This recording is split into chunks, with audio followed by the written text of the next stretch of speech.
The only people who don't want to disclose the truth are people with something to hide.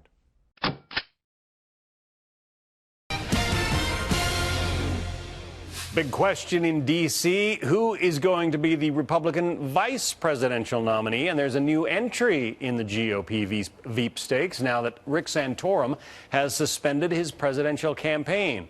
Might we see a Romney-Santorum ticket this summer? Let's talk to the man gazing into his crystal ball. Larry Sabato is director of the Center for Politics at the University of Virginia. On the surface, it might make sense. Take the guy who was the biggest challenger during the campaign and make him your number two. Presumably, you combine the votes of both sets of supporters. Does it make sense to you, Larry? Well, it makes some sense, but not enough sense for it to happen. You know, John, my standard answer when I'm asked, well, who's going to be the VP candidate is anything's possible. And if you doubt me, look at American history. So the people who know aren't talking, and the people who are talking like me don't know.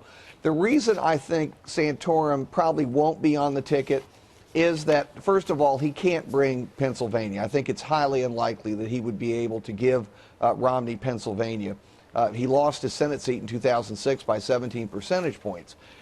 Second, and probably more importantly, the coalition that Santorum had in the primaries, while potent, will probably almost all move to Romney as a matter of course for the general election. It's not that they love Romney, it's that they have a common adversary in Barack Obama. Barack Obama is the best unifying force for the Republican Party. I know you've been looking into the crystal ball, and you do see in there some tiers of potential names. Let's take a look at the tier that I guess rose to the top of the crystal ball. Rob Portman from Ohio, Marco Rubio, the senator from Florida, Bobby Jindal, the governor of Louisiana, and Paul Ryan, the conservative congressman from Wisconsin.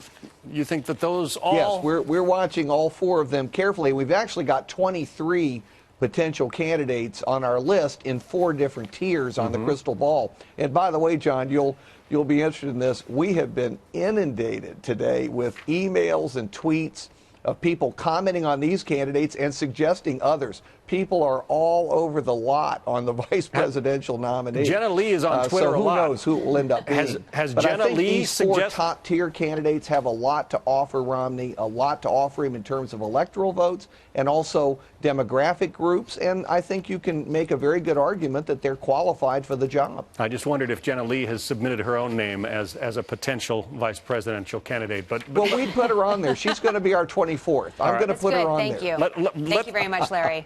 Let's take a look at who's in your second tier. You've got some second tier possibilities. I suppose they might be a little more of a dark horse candidates. There's Chris Christie, the governor of New Jersey. Jeb Bush, the former governor of Florida. Tim Pawlenty, who made his own run at the presidency, the former governor of Minnesota. Bob McDonnell, Mitch Daniels, Mike Huckabee, who has his own program here on Fox, and Tim Tebow? Tim Tebow? Seriously? Oh, well, Tim Tebow was a fun one. Look, he's well qualified. He checks all the boxes. If you go through what you need in a vice president, there's just one problem. He's constitutionally ineligible. He's, of course, in his mid-20s. You have to be of age, 35 years old, to qualify. And he was also born in the Philippines. I don't know. The court has never really ruled on that question as to whether that would disqualify someone from being a president or vice president. Well, I bet he would get a lot of votes. You know, he'd get a lot of votes. He'd be very popular. He'd unify the fiscal conservatives and the social conservatives. But it's going to have to wait a few years, John. Top-selling jersey in the NFL for most of last season. Some of these people, though, that you've put out there on the list have said, hey, I don't want the job. I'm not going to take the job. Marco Rubio of Florida, for instance, being one of them. Yes, they frequently say that. I'm surprised that Jenna was so willing. Most of these candidates for vice president will say, I love my current job. I wouldn't dream of departing from it, so that way, if they're not picked, they can say, well, I told you in advance I wasn't interested. But believe me, if they're asked, the vast majority of these candidates will say yes very, very quickly. It is going to be fascinating to watch. Larry Sabato with the crystal ball from the University of Virginia. Larry, thank you. Thank you, John. The only people who don't want to disclose the truth are people with something to hide.